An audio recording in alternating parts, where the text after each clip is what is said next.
Welcome to the Atheist and Christian Book Club. We are a monthly gathering of both believers and skeptics, respectfully discussing important books from both perspectives. My name is James Walker. I'm the co-founder, one of the co-founders of the book club. I am a apologist, evangelical Christian apologist, president of Watchman Fellowship. Our ministry focuses primarily on interfaith evangelism. How can we interact as Christians with other worldviews and religions such as Buddhism or Islam, Jehovah's Witnesses, other groups like that. But we're very interested also in atheism and have atheist friends. And the book club is a great place that we can gather together to be able to discuss and interact with our skeptic friends, some agnostic, some atheist. And I want to say welcome to everybody to the book club. Our other co-founder is a former Christian, now atheist, Bill Cluck. Bill's my friend now going on, what is it, close to now 5 years now, Bill? Is it getting close to 5 years? It's been a while, hasn't it? It has. So we're both younger now. But Bill, welcome to the club as well. And let me just talk about a couple things that are coming up. First of all, as a matter of kind of how to participate, this is again, respectful dialogue. We're going to have time for all of our club members to ask questions of our guest author and each other if you want to as well. But we do ask that we emphasize the respectful part. And I tell you what, I'm really proud that our club does that. We rarely have an issue or problem with that, and I'm very thankful for the patience and the respect that everyone on both sides of the aisle exhibit. I want to say thank you for that.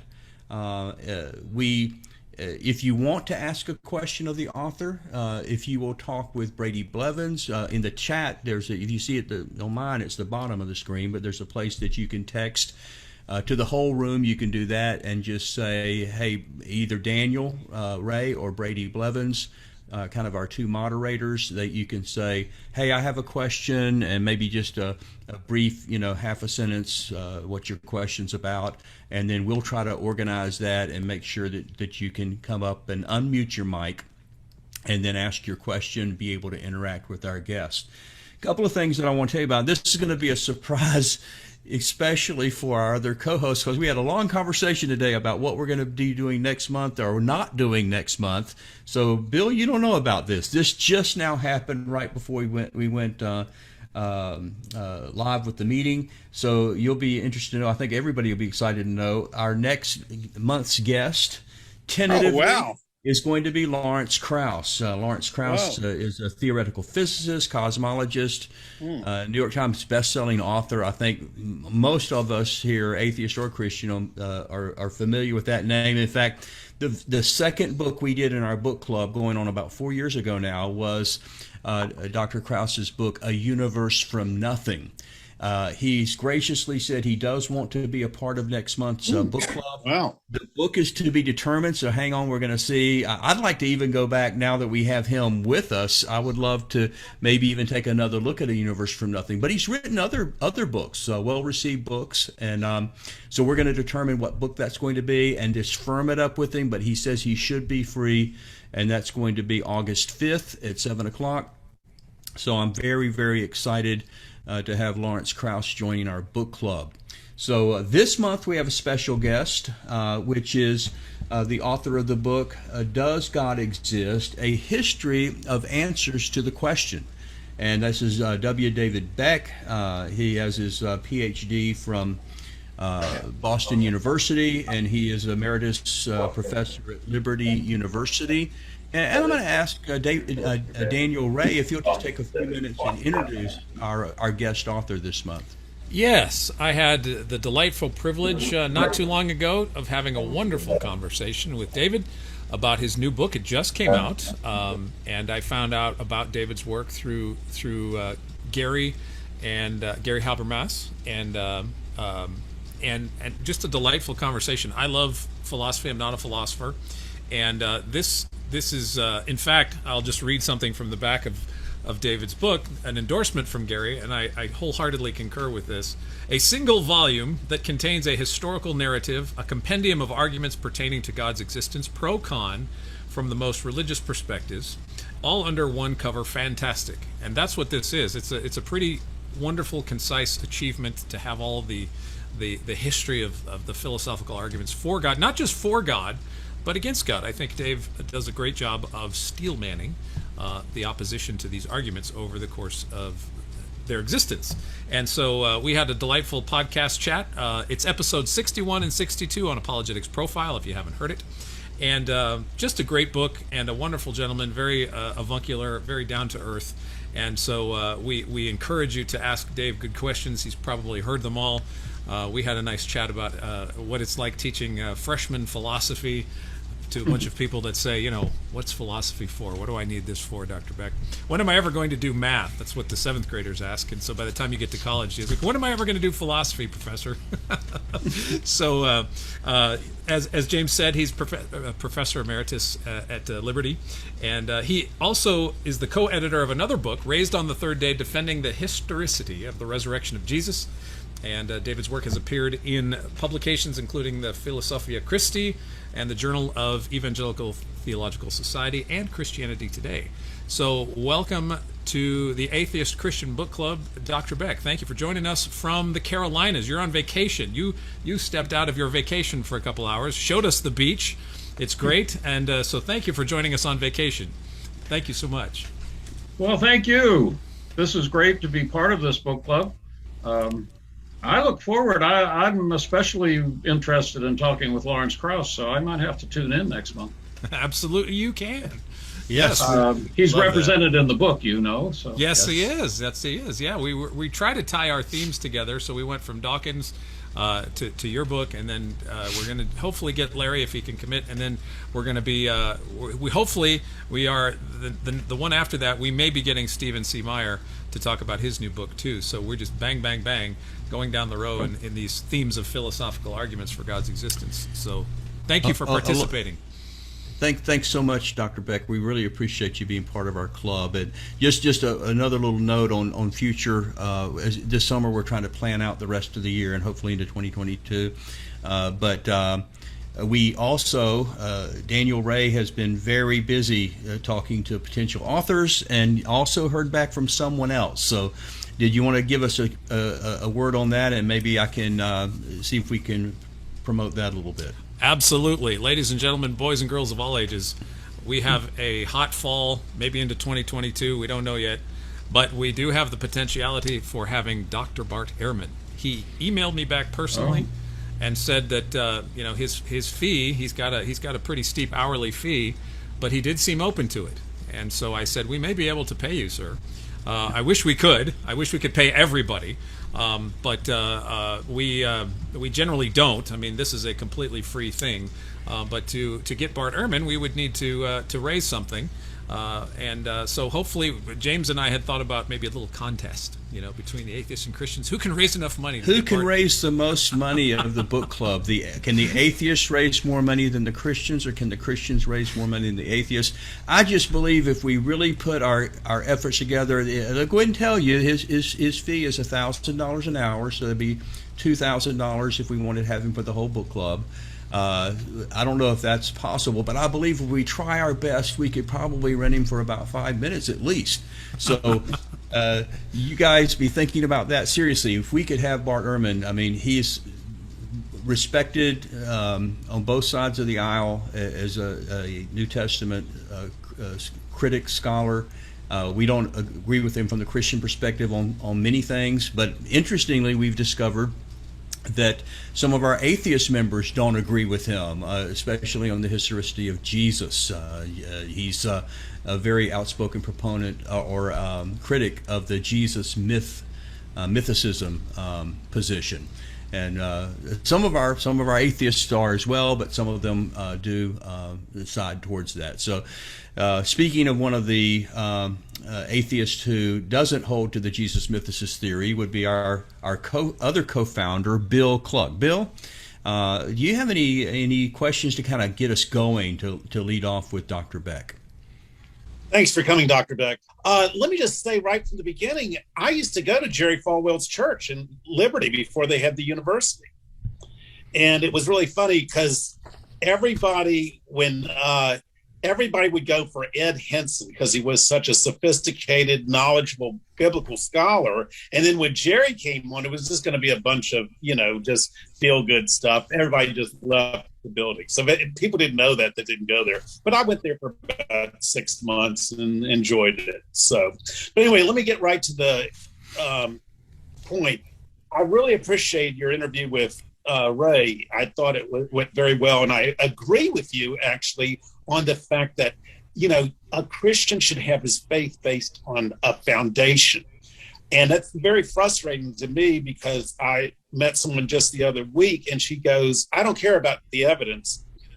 I just feel it. And it's frustrating to me. So I know Dr. Beck is frustrated. So I said, well, you have evidence for Christianity, the women, discovering the tomb. She goes, I don't care about your evidence.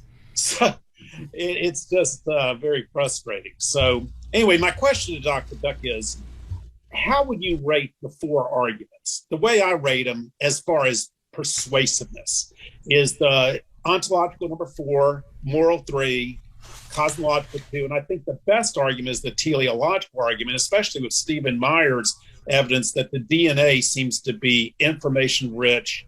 And it's not the chemical makeup of the DNA, but the order. And those I find most compelling. What do you think, Dr. Beck? Well, if you want to rate them on persuasiveness, surely the ontological argument is way at the bottom.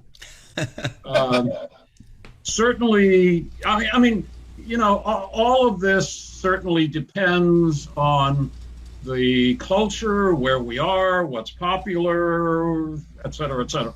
And right now, the kind of argument we get in the ontological argument, in my regular class, I don't even bother with the ontological argument.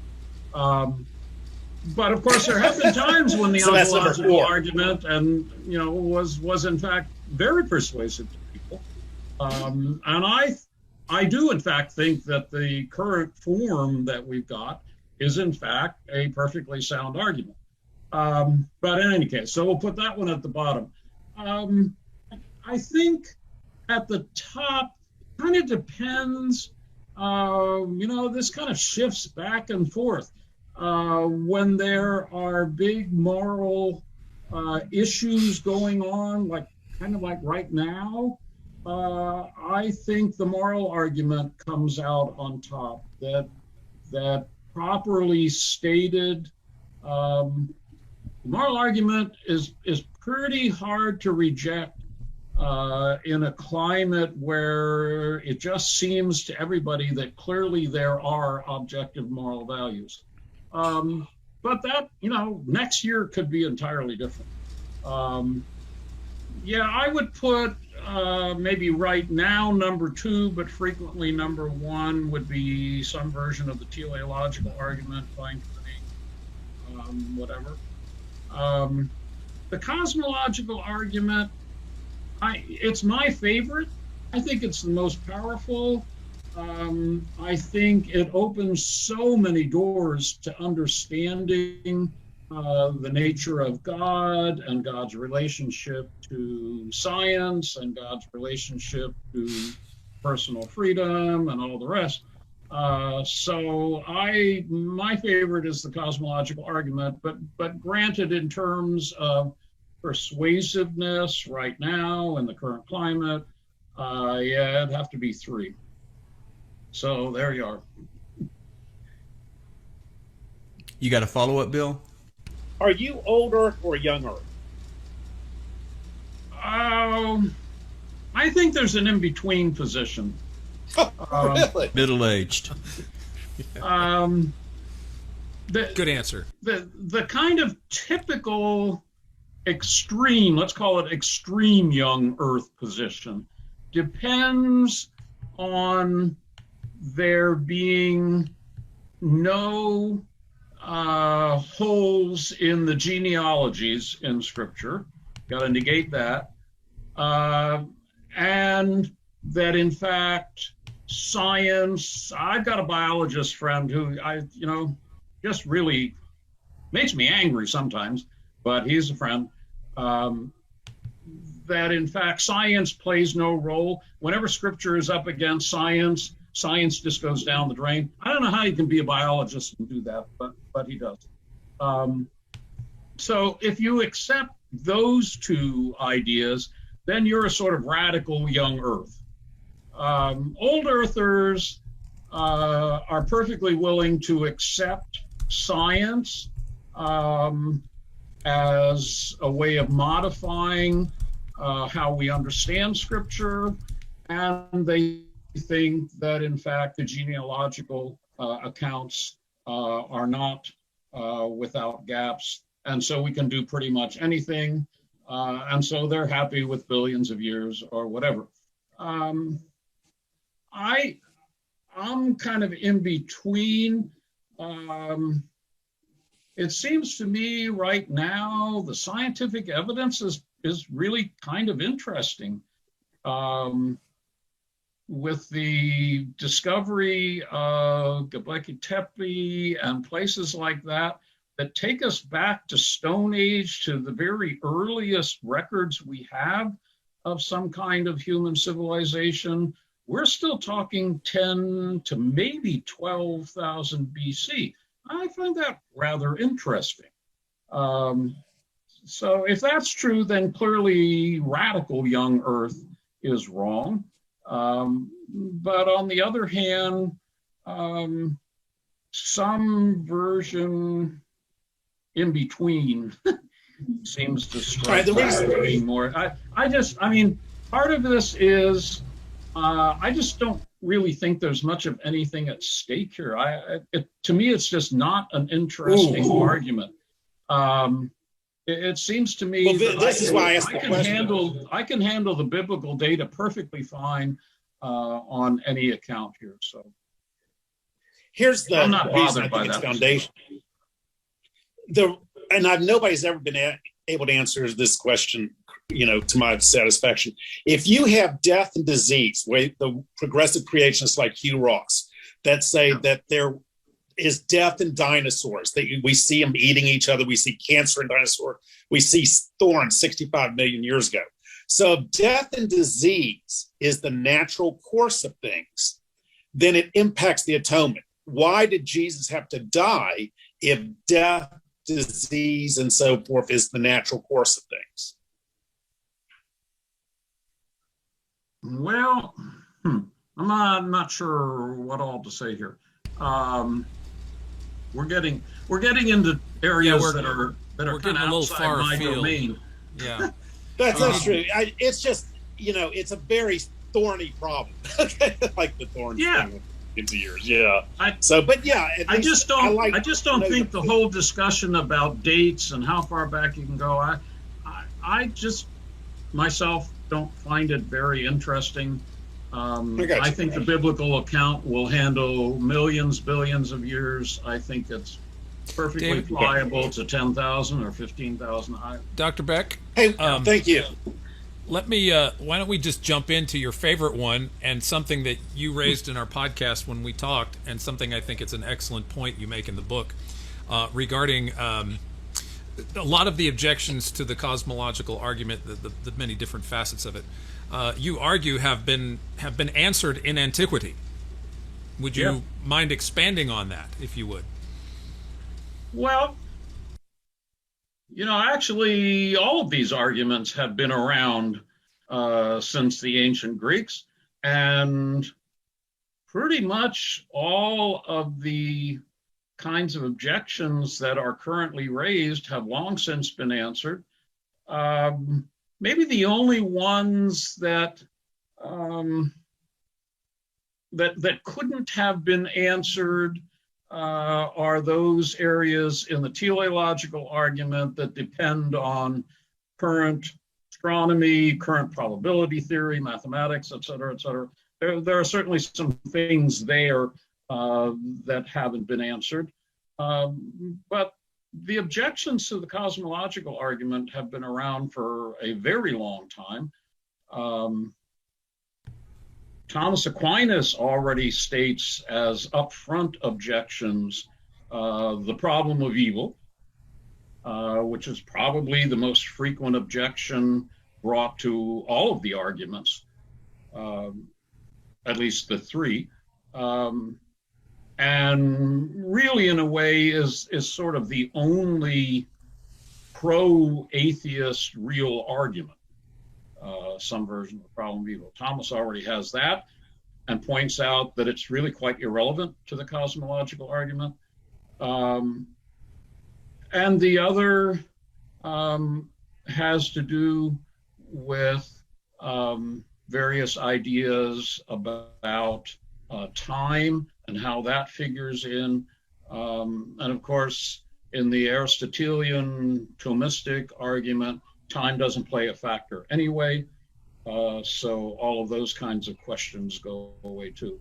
Yeah, Dr. Beck. One of the things that was interesting to me in the context of the book club over the years, usually the kind of cosmological argument that comes up that gets discussed is going to be kind of like a Kalam version, right, maybe that's focused on maybe a Bill Craig kind of approach, looking at Big Bang cosmology, singularity, and those kinds of issues. And I think one of the fascinating things about what you did is looking at the history of it. You see, well, no, the cosmological argument, predates all that, and is really dealing with things being contingent.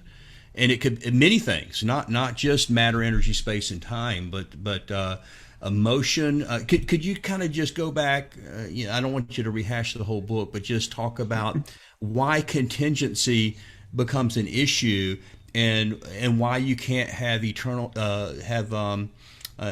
regress back. That you have to have a limited intermediate causes cannot be eternal. Can you talk about that a little bit? Well, okay, so yeah, really the only sort of interesting objection, I think, to the original cosmological argument is this notion of infinite regress, which again, Aristotle already takes very carefully into account.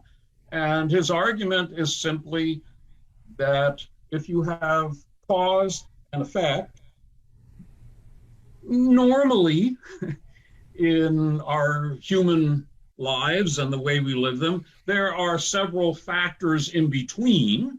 It isn't simply an original cause and a final effect, but there are steps in between. But again, the number of those in-between steps, intermediate steps, is really quite irrelevant. Whether there are 2 or 2 billion doesn't really make much difference. The question becomes simply, could there be infinite? So it's simply a question of whether there are finite steps or infinite. In other words, is there some good reason to think there couldn't be infinite steps? And Aristotle's argument is simply, well, if there were infinite intermediate steps between cause and effect, then there wouldn't be any linkage at all between the cause and effect. So if you were looking in one direction, the cause could never, in fact, reach the effect, or the effect could never, in fact, have been cause to begin with. Infinite intermediate steps means that you haven't, in fact, accounted at all for the relation between cause and effect. And I think it's interesting when you listen to people like Dawkins, Lawrence Krauss is another one. I find it interesting that, in fact, they all admit the premises of the cosmological argument. They all admit that it has to start somewhere. Krauss is quite willing to call that nothing. I don't care what he calls it. Right? It's really utterly irrelevant what you call that initial cause. And what I also find interesting is that it's clear that this initial cause is something that is quite different from all other causes. It is somehow necessary or a priori. It isn't some physical factor. It can't be, right? Because it is the source of all of the physical factors. So it can't itself simply be another physical cause. It has to be something entirely different. So, Yeah, one of the things that was you interesting know to from me the is discussion and from the book, I always use train examples here. yeah. Train examples have popped up, I think, right around, I think 5 minutes after the invention of the train, somebody said, ooh, there it is. That's the cosmological argument. And, so again, it doesn't matter how many cars there are between the locomotive and the caboose. If the caboose is moving somewhere, there is something that isn't just another boxcar. I like that It's something entirely different. You press the analogy to say even if you could have an infinite number of boxcars, you still don't have a means of locomotion. You don't have the means of you haven't moving accounted it. for anything. You haven't accounted for that at all. The other thing I thought was very interesting is in the discussions we've had at the book club in the past, some of the objections that we have to the cosmological argument are, well, maybe the universe is eternal. Even though I know the majority of cosmologists today, it's not a very popular position, but oscillating universe has been thrown out there, and but fascinating thing you bring out in your book, the classic Greek thought that came out of this. They all believed that the universe was eternal. That their cosmological argument had nothing to do with the universe having a beginning. But and many of them, up. including Democritus, have multiverse. So multiverse is not an issue here either. Yes, I thought that was fascinating. Daniel, do we have anybody that's or Brady that has a question that they want to Chris submit? Bielfeld Yes. has a question. Chris does. Chris, Yeah, if Chris. you want to unmute and fire away with your questions.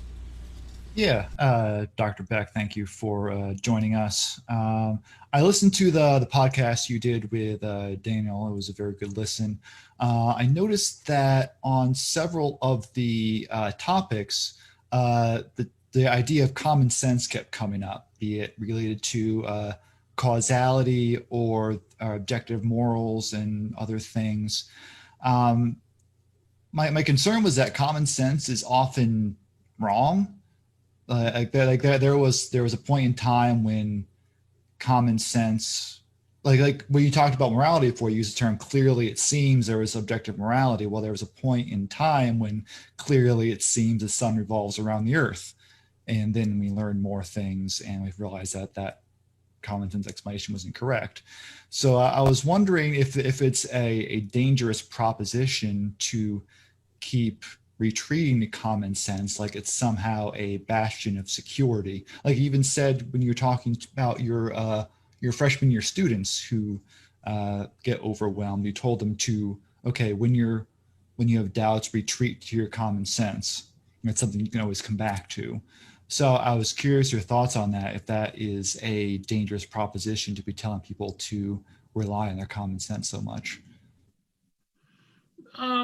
Sure. Common sense is often wrong. But there is a level of common sense that I think isn't wrong. Well, I'm not sure exactly what I said, but I didn't go back and listen to it. But I kind of think that what I say to my students typically is, when you're overcome by doubts, all of us have bad days, right? I mean, I do. Just go back to what you know. There are at least two things I do know based on the evidence. I know that there really is a God, and I know that Jesus actually rose from the dead. Once you got those two things, pretty much everything else starts to fall in place. Even when it's a bad day that isn't making sense to me and things are happening that I cannot handle and all the rest. And I wonder, really, God? This?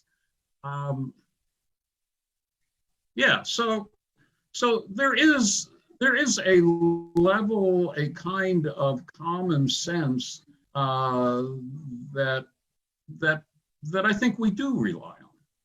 that there really is a real world, that there really are physical objects around us, that we're one of them, that there are other human beings like us, et cetera, et cetera. And, there's a long list of things that we could say are common sense, some of which I have good philosophical arguments for, some of which I don't. I have a really good philosophical argument for the reality of other persons, you know, but I think I'd be an idiot to deny that. I'm looking at about 16 of them right now. So, yeah, I mean, you're right. Common sense has, of course, often proven wrong. Turns out the sun isn't revolving around the earth. Yeah, Mike made a statement about that. Hey, Mike, do you want to share that with what you just said? Sure. I was just wondering if there's like two varieties at least of common sense. One is based on our ordinary daily experience. And I said in the chat box, if I drop a rock, it's going to fall. Okay, that's just common sense because that's based on my experience. But if I say, I don't feel the earth moving, it's only common sense that it's stable here. That's common sense, but it turns out to be wrong.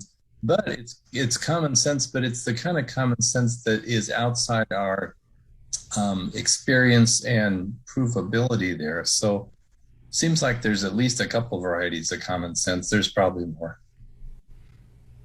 I think that's a good way to think of it. I mean, they're sort of just basic ideas about the world around us that we just all know. David, would it be fair to say, to answer Chris's original question, that common sense would be a fallback unless there is evidence or sufficient evidence that the common sense should is something that should not be believed? In other words, this is a fallback unless you have evidence to override that?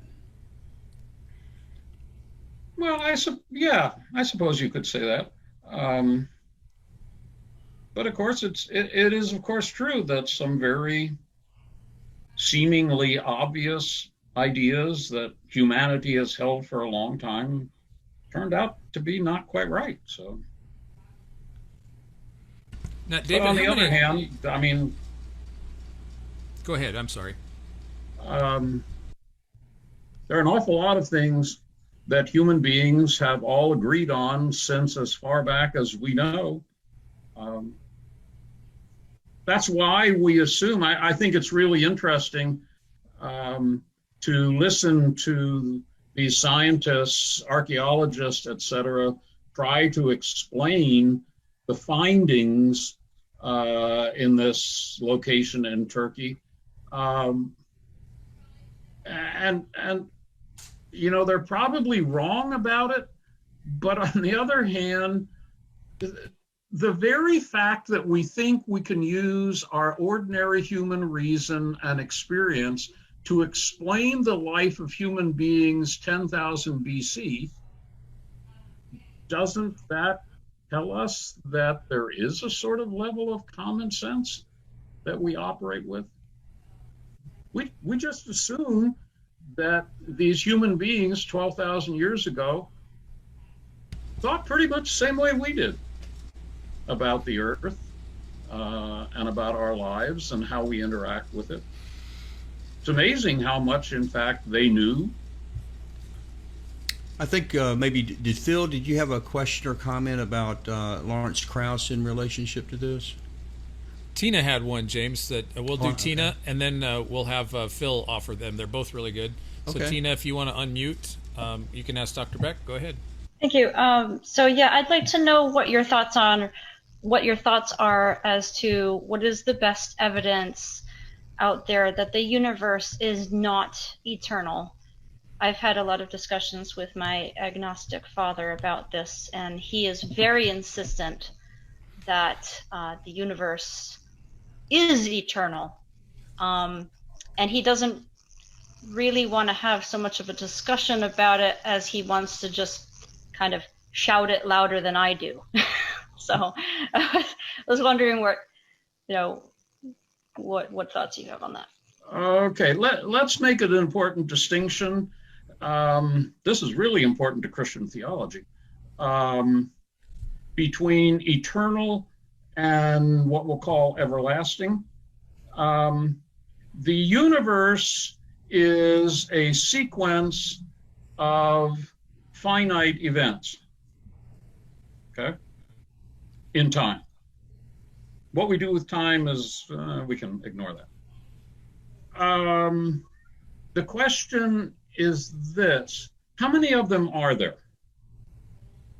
Could it just go back without end?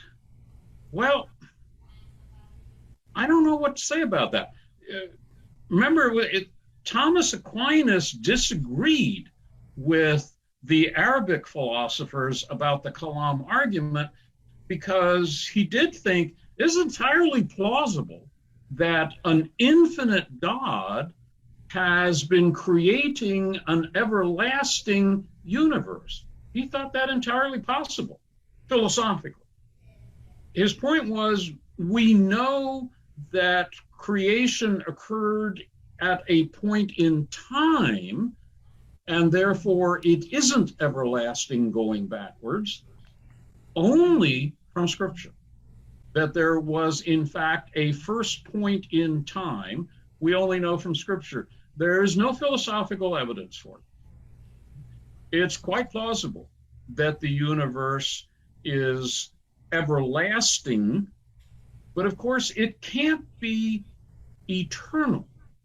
To be eternal, it would have to be non-physical, non-limited by space or time. Only God is. The created universe is a created universe. But again, the cosmological argument, I don't think any of the other arguments, except the Kalam. The Kalam argument is the only one that depends on there being a beginning in time. The Arabics were attracted to it, so were the Jewish philosophers, and so were many Christian philosophers, only because of the doctrine of the creation. That's what attracted and gave rise to the Kalam argument. It seemed to them, and I think it does, it sort of cements in place the idea of a creation in time.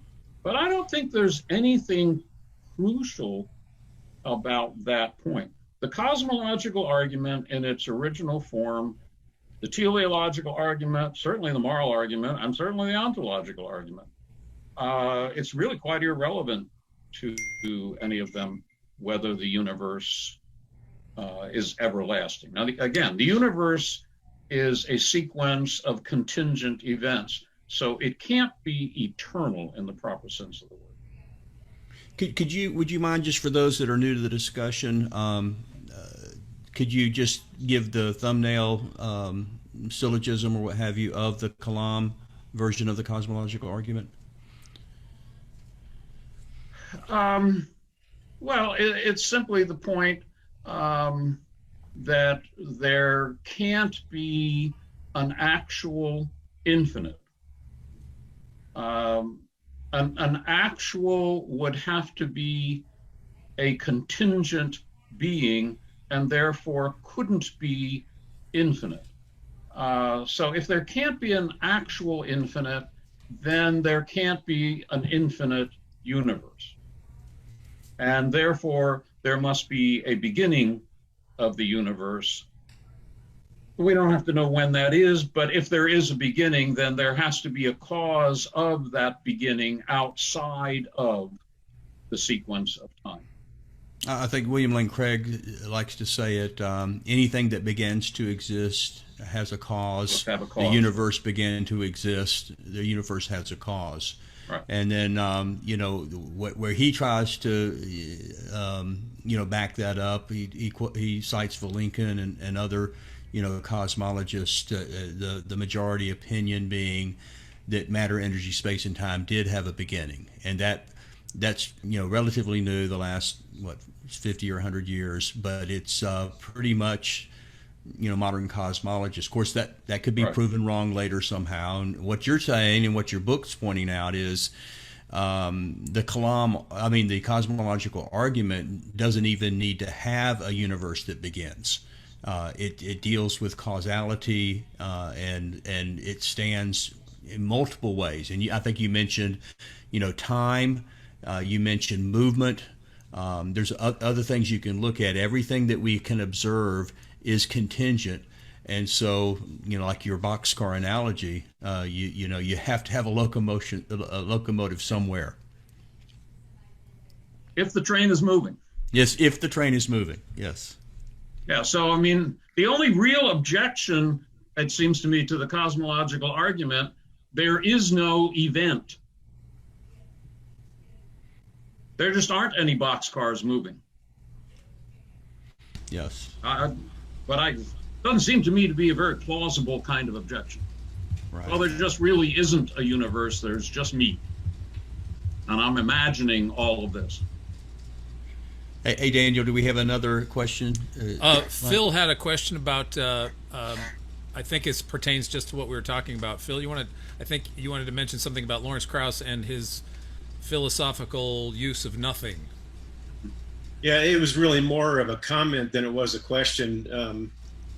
I just got through writing a work that mentions Lawrence Krauss quite a bit, and it's kind of frustrating to listen to some of his objections. And he had a conversation with Richard Dawkins a few years ago that you can listen to on YouTube, watch and listen to on YouTube. And Krauss said, it just seems like common sense that nothing can come out of nothing, that the universe cannot be created out of nothing, or it cannot simply appear by itself out of nothing. That really kind of violates our common sense, and so people reject it on that basis. And his answer to that was that that we can't dictate to the universe what it's like based on our common sense. Our common sense has to be fed and it has to listen to how the universe is unfolding itself and revealing itself to us, so that our common sense conforms to the nature of the universe instead of the universe having to conform to our common sense. And what frustrated me about all that was that when he's talking about how common sense says that something cannot come out of nothing, what he's really doing is he's substituting the word common sense for just rationality. And later on in the conversation, he actually, I think it was a slip, because he actually said we cannot evaluate these arguments and these conditions and these discoveries on the basis of classical logic. And I think later he probably wished he hadn't said classical logic, because that's really what he's talking about when he says common sense. Because it's not just common sense that says something can't come out of nothing. It's the laws of logic that says something cannot come out of nothing. And that is a logical inference and a logical observation that we can make about the nature of causes and effects. Right. I call that the sound of music principle. Say more. I call that the sound of music principle. Nothing and comes from nothing, nothing ever will. Oh, that's right. Yeah. That's right. But I was, if you don't mind, I was really interested I'm sorry. Oh, yeah. Well, I was interested in what Tina said about her dad.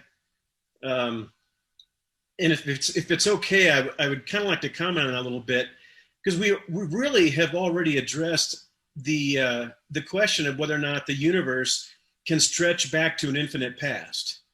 And when we say, can the universe be everlasting, that kind of implies stretching back to the infinite past and also stretching to an infinite future.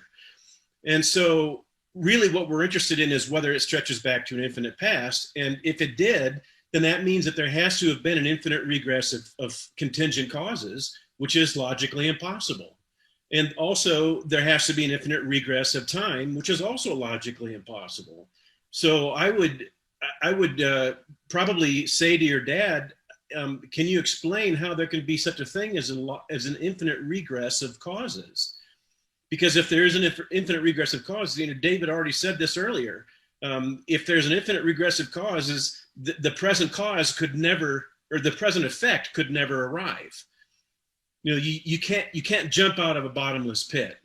So every effect that we see around us has to have been caused by a long chain of causes, and if it stretches back to an infinite past, then and moves forward, it can never get started because it's infinite. It goes back to an infinite, and so whatever obtains now can never actually exist. None of the effects that we see around us can exist because before this effect occurs, another effect prior to that has to occur, and before that one can occur, that has to have a prior cause, which has to have a prior cause, which have to have a prior cause. And if you keep going back forever to infinity, then those causes can never get started and start moving forward because there's no starting point.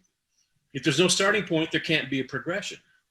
Somebody, I can't tell who, but somebody wrote a comment that in fact Lawrence Krauss's nothing turns out not to be nothing. It turns out to be something. Right. That's what I wrote. I just wrote an essay about Lawrence Krauss. Quantum fluctuation and dark matter, at the very least, it is some sort of energy field within which electrons come into existence and perhaps go out of existence. But nevertheless, there is some sort of energy field in place that is in fact the nothing with a capital N. Well, and that's not nothing, it's something. Maybe in physics you can call that nothing, but philosophers aren't very happy calling that what nothing. He's done is he has redefined the word nothing to mean something. Right. That's what he's done.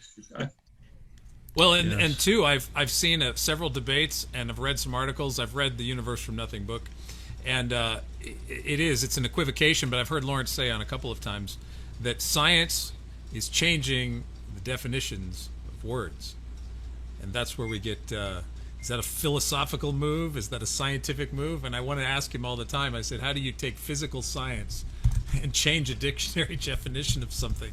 Because the stuff that you discover with telescopes or whatever, particle accelerators, aren't going to change or alter your language. But, one thing that's interesting, Dr. Beck, maybe you can approach this question philosophically, is when we're talking about the cosmological argument, I think in the minds of many of us, William Lane Craig has, as James has said, William Lane Craig has popularized this idea that it gets us to God, and then it goes one step further. Bill does. He goes one step further and says this is the God of the Bible. But traditional cosmological arguments for the existence of God have not traditionally been utilized to get us to Yahweh or Jesus, correct? I mean, in terms of their being classically understood, it's sort of a minimal deism or a minimal kind of theism. Is that correct? Well, I think that's a sort of common assumption. And it's true, certainly, that the bare bones cosmological argument doesn't leave us with a lot. It leaves us with a cause of all there is that is itself as first cause, not part of, not subject to the rules of contingency. It is therefore something that is not contingent. Well, if you just stay there, that doesn't sound like much. But even Aristotle is already drawing some conclusions, and Thomas draws a lot of conclusions. His discussion of the argument itself only takes up about 2 pages, but then it goes on chapter after chapter after chapter of what in fact we can conclude about the nature of God just from the fact that it must be a non-contingent. And it turns out that, for example, we will get all of the, what I call the omni attributes of God. If God is not contingent, then he is infinite, and therefore he is omnipresent. He's not somehow subject to time. He is omnipotent. He's not somehow limited in terms of his causal powers. He's omniscient, precisely in the sense that he has internal relationships to everything. The same way the locomotive is in fact related to every car all the way back to the caboose. God has relationships. So it's often said, for example, that the God of Aristotle is this abstract being that doesn't have any relationships with human beings. Well, now, wait a minute. The locomotive has very intimate relationships with each of the boxcars. There is absolutely nothing that occurs anywhere in the train that isn't in fact flowing from the locomotive. Even that tiny little red light on the back of the caboose is there because of the energy that comes from the locomotive. So there's an awful lot that actually follows from the cosmological argument about the nature of God. And in fact, it leaves us with a God who has, in fact, very intimate relationships. God knows me better than my wife does. My wife is pretty good. Hey, Daniel, do we have someone else? We do have another question. Sean, you're next up in the queue. Sean, if you want to unmute yourself and ask your question. Okay, my question is can you hear me? Yes. Wonderful. My question is what, if anything, does the second law of thermodynamics, how does that play into the discussion on an infinitely old universe? Well, again, we're back to the Kalam kind of argument. I certainly think that it is a piece of scientific evidence that says something like that we cannot in fact have an eternal and cannot in fact even have an everlasting, can't have an actual infinite.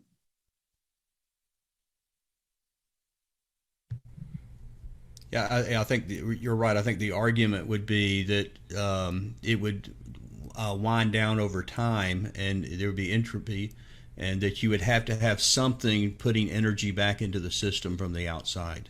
Right. And so you don't have an eternal amount of energy in the universe. And again, that's why most cosmologists believe that the universe must eventually end in a dark, without any energy, kind of a blackout. Yeah, I mean, one of the counter arguments is that it could, of course, be that there are centers, locations within the universe where the total energy is in fact increasing because there is this influx from outside of it. But again, sooner or later, we can let this go on for a long time, but sooner or later, the total amount of energy is going to start to wind down everything.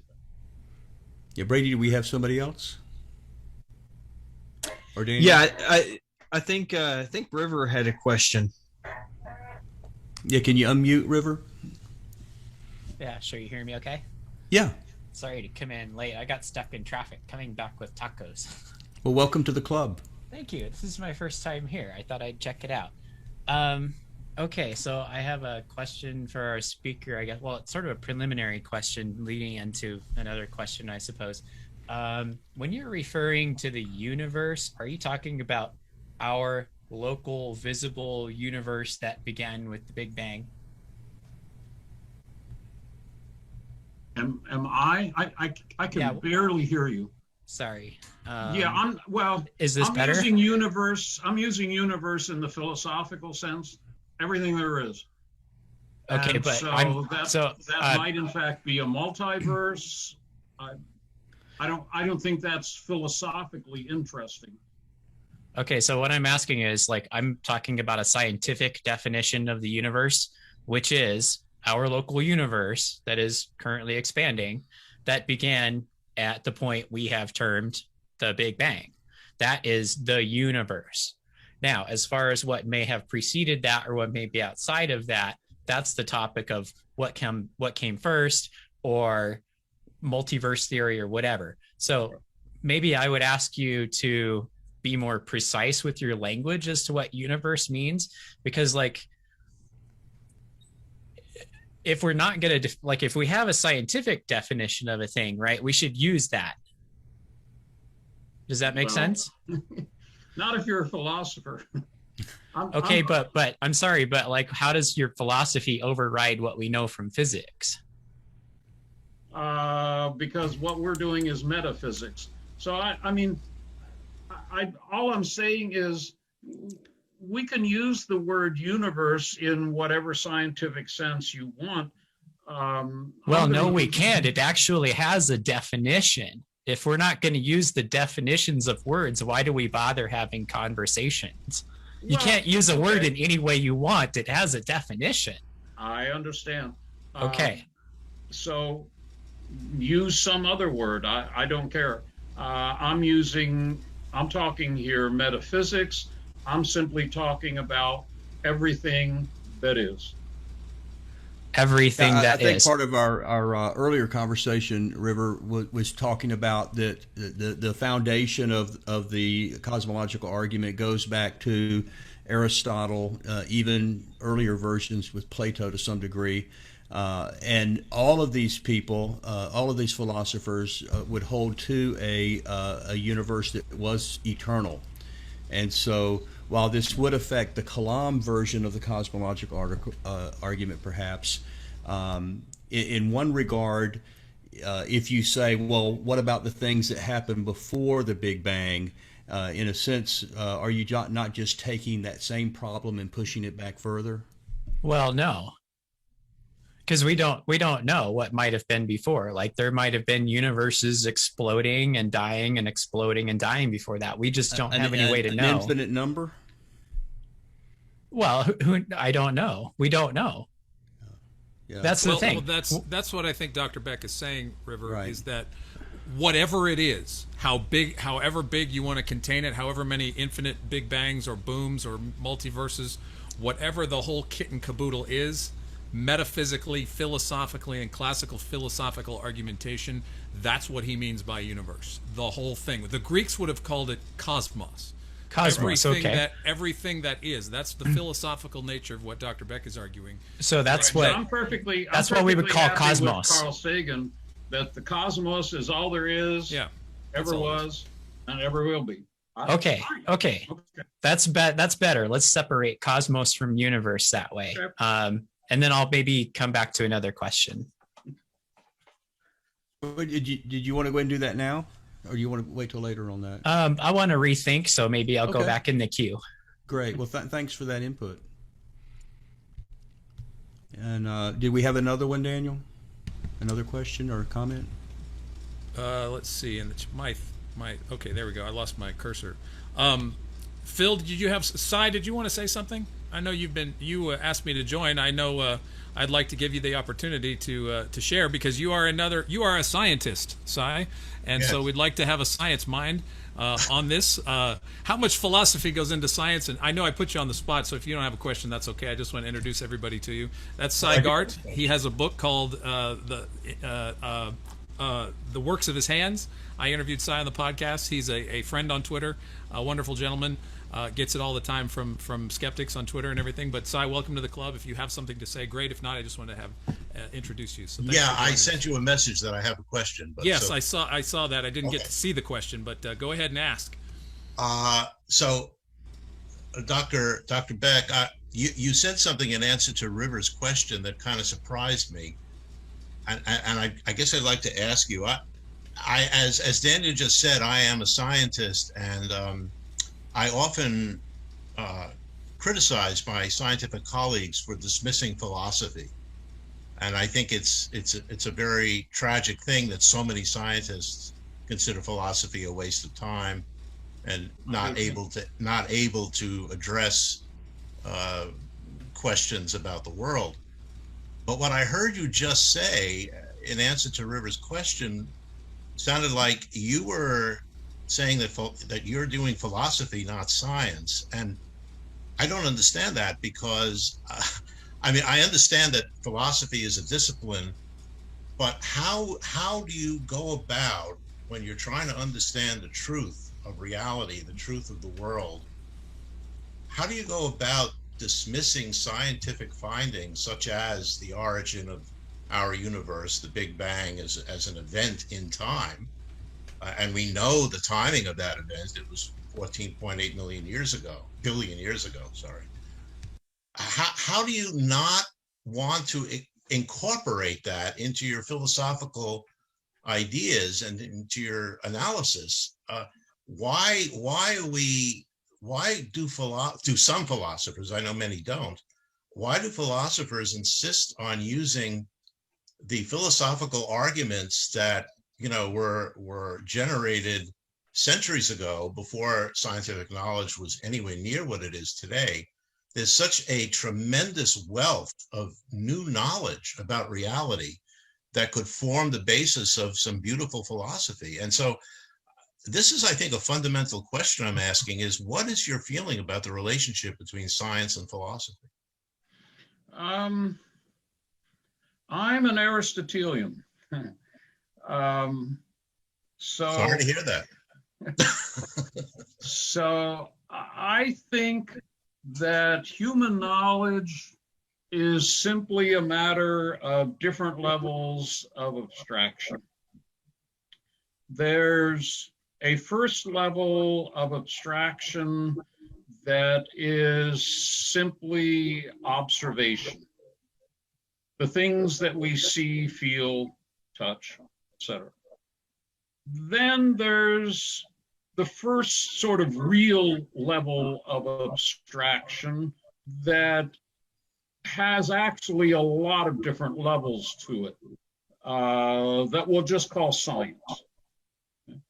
There is science at the level of sort of simple data collection, all the way up to theoretical physics, etc.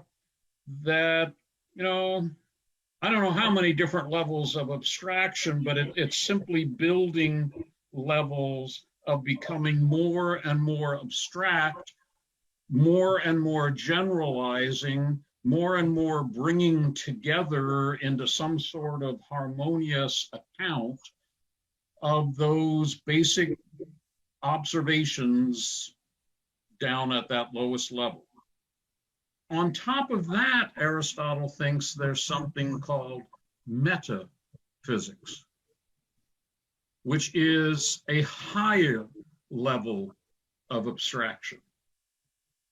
That is our attempt to say something about being itself, about what it is to be, about causes. What is it to be a cause?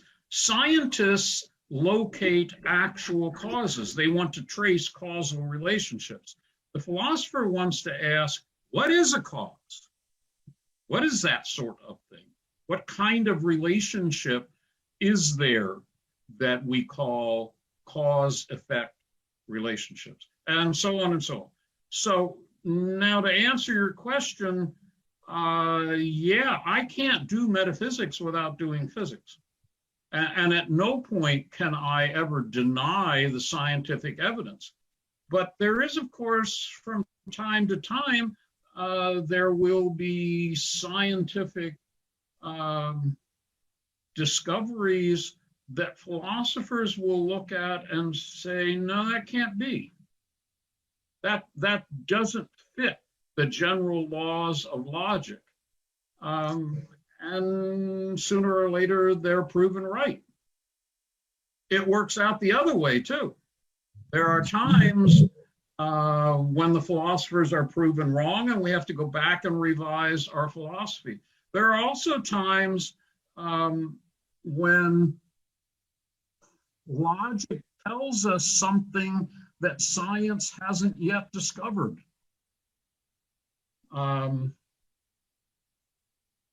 For example, I remember I have a student, a graduate student at University of Edinburgh, and his great claim to fame in life was that he actually met Peter Hicks.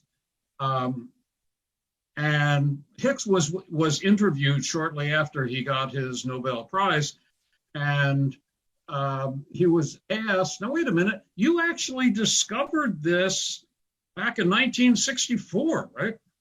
The Higgs boson?" And he said, "No, wait a minute, how did you do that?" And his answer was, "Physics is very different these days. Physics is entirely paper and pencil. All we do is take the formulas and work out the logic." So there you see, I think, right at the highest level, the relationship between physics at its most theoretical and metaphysics. They come together because there is, in fact, a logic that surrounds the science that makes it work. So you're right in the sense that, no, I can't ever deny the scientific evidence. The evidence is what it is. And sometimes it will correct my philosophy, and sometimes my philosophy will correct it. But at no point can I simply ignore science. There has to be this intimate working together of science, of physics, and metaphysics. That help? Yeah. What was it, Krauss, who said that one of the authors that we looked at in the book club, one of the atheist authors, said that something along the lines of philosophy is dated and needs to be replaced. I can't remember who that was right now. Was that Lawrence Krauss? Hawking says that too. Several atheists have said that. Yeah.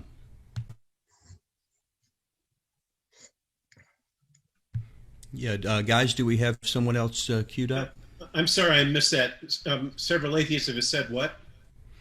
Several atheists have said that philosophy is a kind of a passé endeavor, and that we need to move on beyond that. There's only science. David, why don't we spent the first hour talking about cosmological arguments. How about that? That's pretty good. Why don't we get into another section of the book, another part of the four, and let's talk about what's number 2 on your list? Was it teleological? Well, you've talked about the fact that Gary Habermas is a good friend. One of the things that has made us friends is that my second love is history. I'm a scientist too. I love history. So that's one of the things that Gary and I have in common. He's more a historian with deeply philosophical interests. I'm a philosopher with deep historical interests. But another of my good friends is Dave Baggett, who is, let's see, he's got a contract for several more. He's currently, I think, on his 5th book on the moral argument. He's someone you need to have on. Yes. Why don't you put him in touch with me? That'd be great. Yeah, to me, especially in the current climate, in the current Me Too climate, Black Lives Matter climate, it seems to me that at this point, the moral argument is an extremely powerful argument. It's hard to make any of these cases that we're hearing every single day in the news unless there really are moral absolutes. And if there aren't moral absolutes, then none of this to me makes any sense at all. There are a lot of people today who are angry because Bill Cosby has been released from prison. If there aren't any moral arguments, what is there to be angry about? That, it seems to me, is the kernel of the moral argument. There's something desperately wrong with the pursuit in our society, a very good pursuit, I applaud it, of moral values. There's something very wrong with it if, in fact, there aren't Now, Dr. Beck, as we've talked about this in earlier book clubs, it's come up occasionally, probably more than occasionally in book clubs about the moral argument. The typical pushback that the Christians are getting is that either it is relativism, that there really are not any absolutes, although there's a tendency amongst atheists to not want to go. That's a bridge too far, I think, for most of them. But the idea that somehow it might be tied to Darwinism, survival of the fittest, human flourishing, or this kind of innate empathy, which I guess is just basically a DNA, again, an evolutionary artifact that basically makes us have empathy for others, that we can apply to animals and other humans as well, and that is the kind of the source of this idea of morality. So what would you say to that as far as an explanation that you don't have to have a God to have morality? It seems to me, though, that we're beyond that. Even people like Dawkins, who you would expect to just kind of hide behind evolution, and he used to, but frequently I've heard him in debates when he's asked these kinds of questions about moral values, he will actually come out and say, no, there are certain things that just are right and wrong. And I was, really? I'm thinking of Christopher Hitchens, who kind of did a 180 after 9/11 on that there is an evil and there is a right and wrong, and I think did Dawkins also say something along the lines of that you'll never find a source of morality in on the Serengeti as you're looking at animals competing with each other for food. Right. So evolution provides. I mean, I put it this way to my students: there are a lot of things that evolution could perfectly well account for. Evolution could account for our feelings. It could account for our intuitions. It could account for the fact that we abhor certain actions. There are all sorts of things. It could even account for the fact that we do prefer to behave in certain ways. It could account for all of that. But what it can't account for is that we are obligated to behave. Yeah. I think when you talk about reproduction, obviously if you have empathy for your children, your grandchildren, there's an evolutionary mandate behind that, and even your tribe, you're wanting to protect your tribe and all. But it seems that morality does go way beyond just what's in my own personal interest or our tribe's interest. That there's this even when different parts of the world, different cultures will disagree on what these absolutes are, they seem to argue that their views should be considered absolute, that they're not relative, that they're not just a preference that they happen to have. Right, and on the philosophical side, it's pretty hard anymore to find philosophers who deny objective values. You've got somebody like Eric Willenberg, who's an atheist, but who insists that when it comes to values, he's going to be a Platonist. He thinks that there just are these objective values. I just find that rather puzzling. That because again, you're going to have to somehow account for this obligation. I mean, if I'm in a court of law accused of murder and I respond to that by saying, well, there aren't any values, and the judge says to me, oh yes, there are values, my response is going to be, so what? Are there just values because you say so? Yeah, and I think it goes well Saying beyond. so doesn't make me somehow obligated. That's the key point. I think we can also kind of agree that it goes beyond what's legal or illegal. Killing Jews was legal in Nazi Germany, but pretty much everyone can look at that and say it may have been legal, but it wasn't moral. So it seems to go beyond the culture but anyway, I see a bunch of text flying by here. I can't hardly read and listen at the same time. So Brady or Daniel, do we have anybody that's wanting to jump in on this discussion of morality? I think we have a little a spicy little text exchange going on about evolutionary morality, and so River, if you'd like to jump in and offer your thoughts to Dr. Beck on your ideas of how morality came about from an evolutionary perspective, if you're up for that. Sure. Yeah, these aren't my ideas, though. They're the ideas. Well, your question. That's all I meant. They are the ideas of millions of human hours of scientific research that we've come to, and studying primates, studying social behaviors in other animals, pro-social behaviors. We find that even in rats, and so I've worked in neuroscience research for a while, and I've worked with rats, and an experiment that's been done with rats is they'll stick one rat in a tightly constricted cage where it can't move, but they'll come up with a door latch that another rat can release. And then they'll also put out like a little pile of chocolate chips for the rat that's free. And the rat that's free could just eat all the chocolate chips, but it doesn't. And it actually will work to free the other rat, and then they will share the chocolate chips.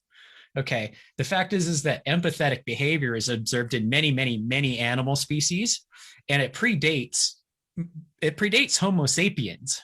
Okay, we see it in other primates. We see it in chimps and gorillas and little monkeys and stuff like that. So this predates humans by millions of years, this basic empathy.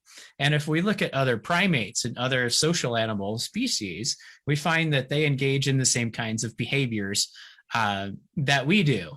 Okay, and you find that they will. Okay, there was a study done with some monkeys, and they found that they could get monkeys to use these little tokens for money to purchase food and stuff like that. And anyway, a crazy thing happened one day, and a monkey got into the room and stole all the tokens. And then and what ended up happening was that this one alpha monkey kind of became a warlord, right? And then the next thing you know, there you got male monkeys giving tokens to female monkeys for sex, because they're hoarding the tokens, which they need to buy food from the scientists. So animal behaviors are very complex, and we know that the behaviors predate even our spoken language. So I guess my question then for David is, what evidence is there that we need anything else to explain morality? Well, my point was simply that nothing there gets us to the level of obligation. Okay, but that's your claim. That's your claim. What do you present as evidence for this claim? What is the obligation to whom, and what is the evidence for that? Oh, see, that's the clear question. If there is obligation, then there is an authority structure to whom we owe it. Okay, but you started that with an if. Now, right. Where's the authority structure? Show me the evidence for it. So what you're asking is what obligates me? So my point is, all of this. Well, hold on. Sorry. I'm sorry. Hold on. Before you go down that route.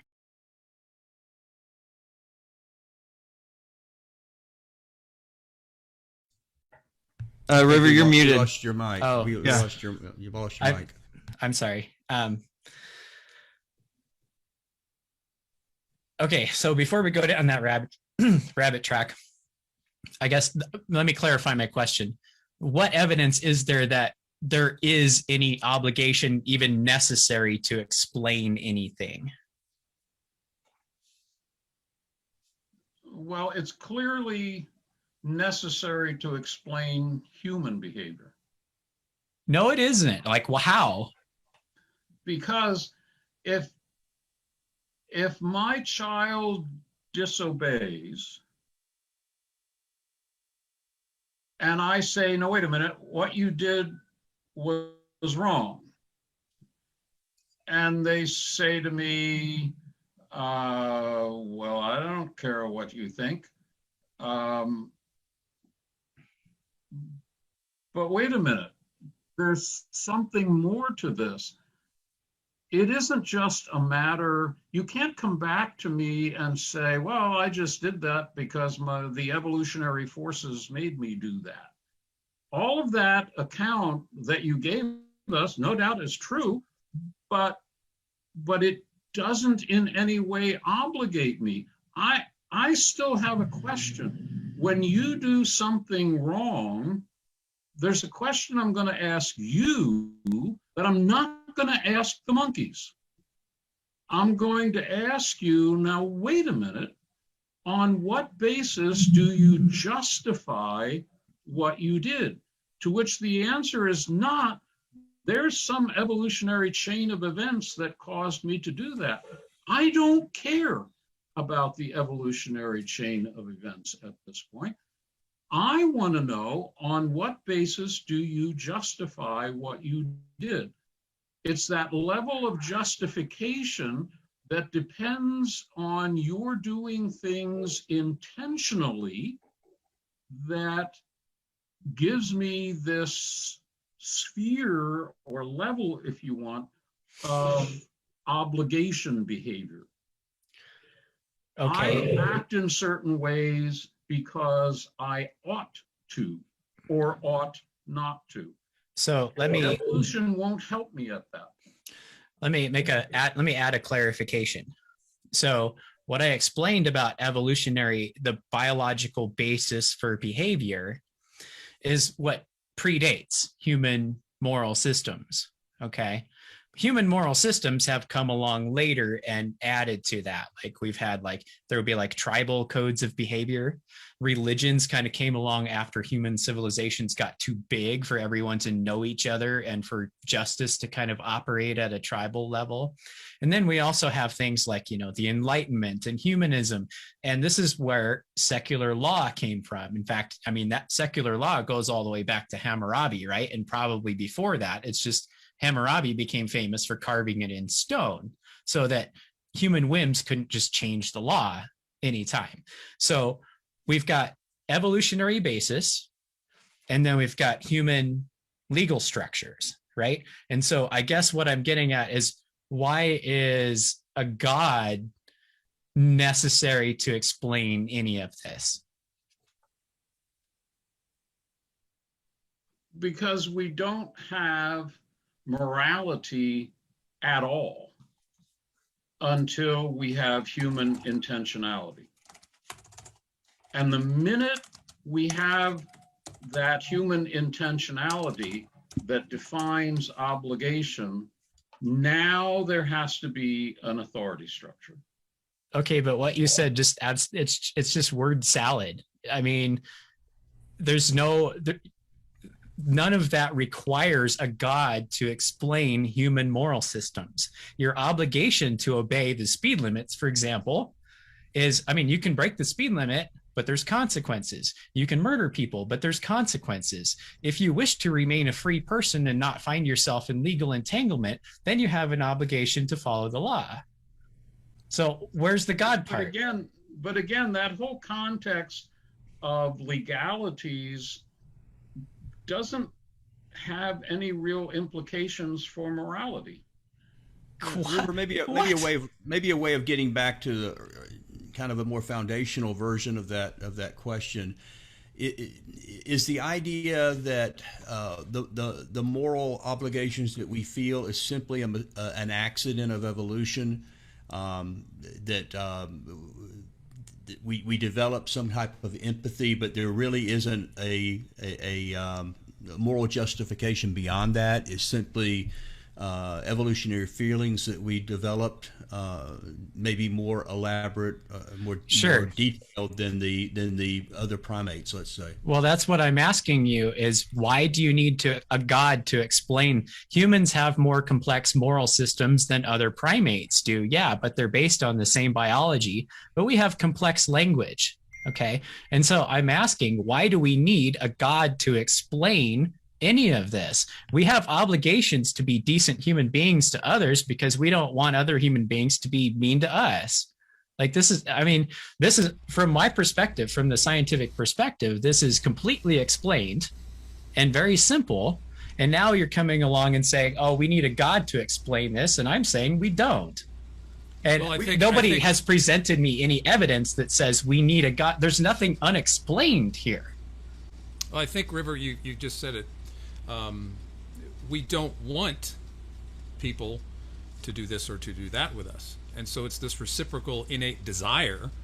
But that doesn't mean, I think what James and David have said, that desire, however noble or real it may seem to us, is not in any sense obligating us to act in that way. Well, the laws do that. That's why we write laws. No, I'm saying that those laws, even you can argue from an evolutionary perspective, are what our society collectively decides it does or does not like. But there's no moral oughtness coming from nature itself. That's what I'm saying. Why do we need that? Well, why do we need that? That's an irrelevant appendage. Well, because the legal structures are interesting, and of course, we have. You can say we've evolved these legal structures, but it turns out these legal structures are there pretty early on, about as far back as we know anything about human beings. As far back as writing. As far back as writing, we know it, but we were here long before writing. Human Homo sapiens has been around about 200,000 years, and we only have writing going back about 10 or 12,000. Right.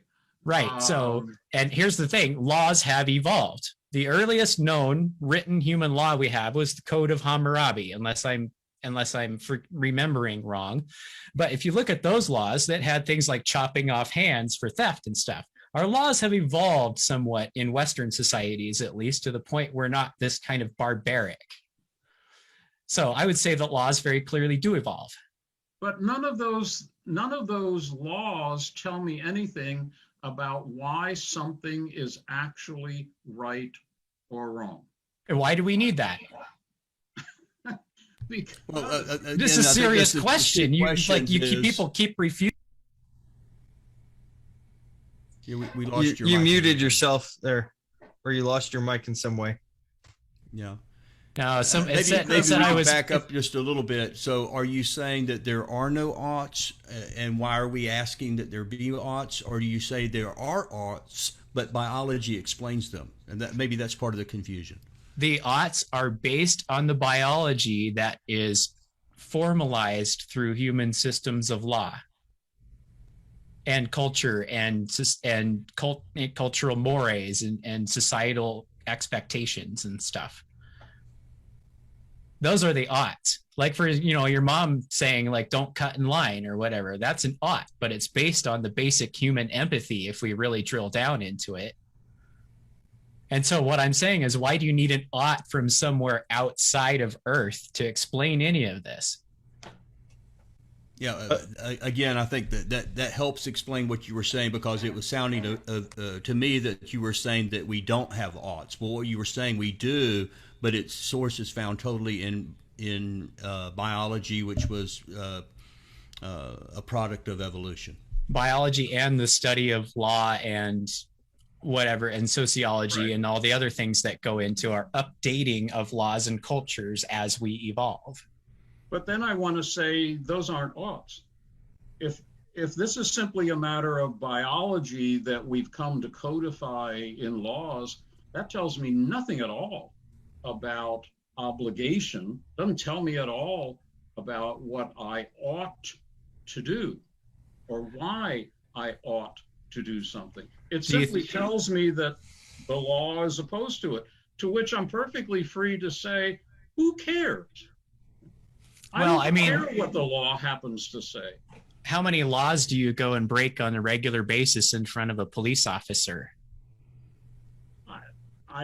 You do care about what the law says, and you obey the law because you ought to obey the law or you will be punished. Right, but the point is, none of that creates obligation.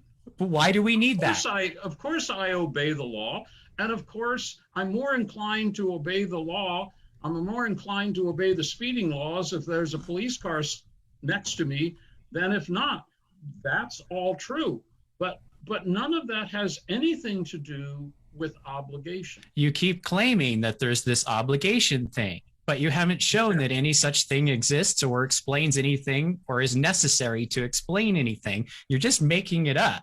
No, I'm not. Then why? We've had this question before. So why is slavery wrong even when the law says it's right? Because the law has evolved.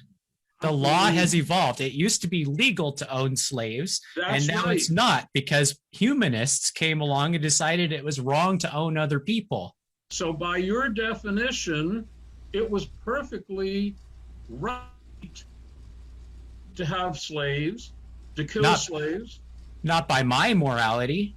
Not by your morality, but right. Who cares about your morality? What about the morality of 1840? Well, I mean, you realize that the Bible was used to support chattel slavery in the United States, right? But answer the question. If the morality, if we're living in 1840, sure, and holding slaves and even killing them is perfectly legal, why can't I? Why do you want to go back and say, no, wait a minute, they were morally wrong to hold slaves? We see that. Say that. We say that now. They were wrong. Yeah, we can say that now.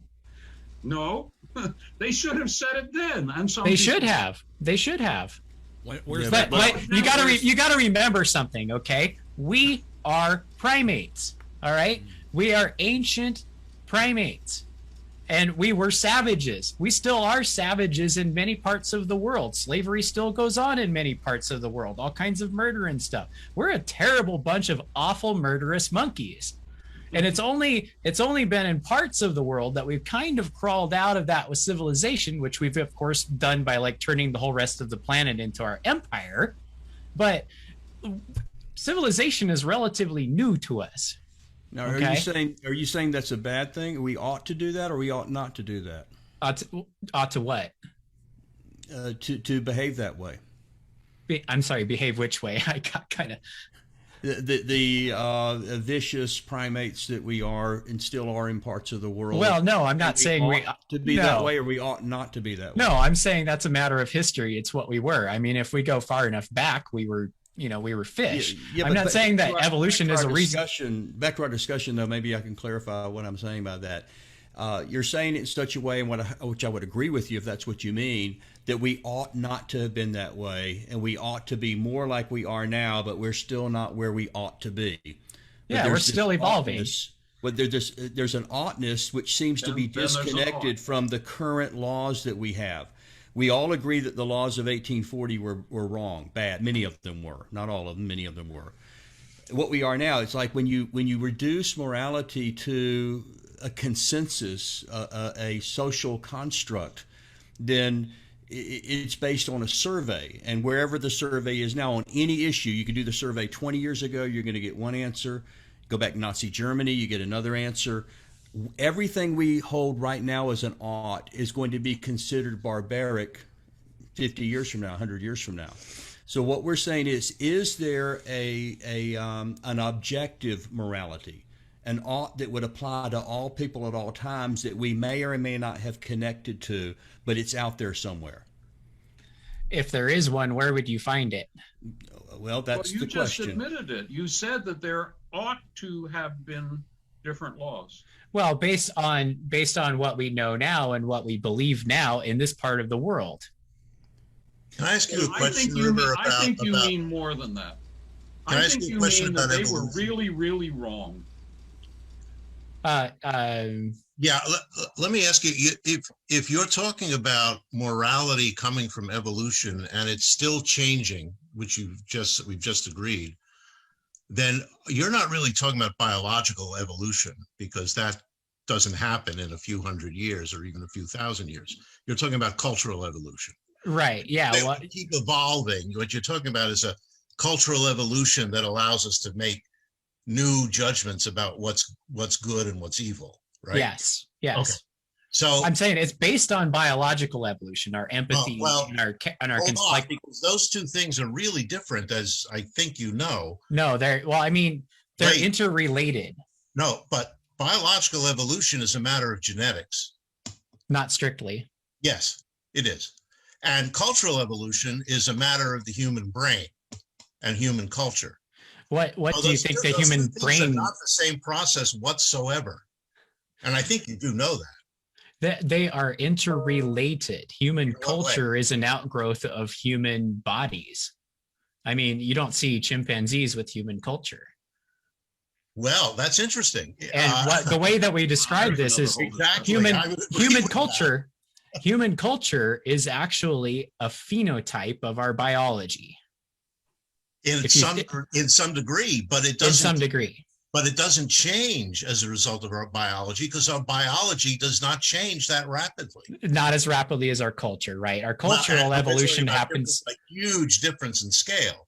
So there are two things you're talking about. In the one case, you're talking about, going back to other primates like chimpanzees, which you're correct. Chimpanzees have a very different culture than we have. And our culture keeps changing, but it keeps changing because of our very complex brains, which are able to have thoughts, to have creative ideas, to have morals, to have philosophy, none of which you find in the animal kingdom. And including with all of that is the idea of changing the way we are. And we are the only species on this planet that changes so rapidly. If you go to the wild, chimpanzees and gorillas live exactly the way they did 10 million years ago. We have changed as of last year. Okay, we change on a yearly basis. And that makes us very unusual. And we cannot simply go to biological evolution and say we are the result of our genes, because that's factually false. Right. Well, that's why I wanted to clarify what I was saying, is that like there are elements of our biology that play into this. That's sort of like I said, the biological basis of our morality. Cultural evolution is something we've been able to do both as living as a cooperative pro-social species, and also as we developed language. Okay, language allowed us to develop more complex ideas. And I think probably you've read Dawkins on this about memetics, right? We can change ideas with memes. Well, memes are to reach back to my last conversation with Brady, kind of immaterial, to quote unquote, philosophically speaking, but we can pass memes around very quickly, and we can stick them in a brain and pass them from brain to brain and evolve our culture faster than we can actually evolve our biology. Yeah. And so that's what. And what other species uses Can I memes? interrupt for a second? There's something really missing in our conversation. Because Daniel, can I talk to you? Yes, David. Go ahead, David. Go ahead. I've got two grandsons I got to put to bed. Okay. All right, sir. This has been a great discussion, and I really enjoyed it. And I would really like to come back in August and join you guys more often.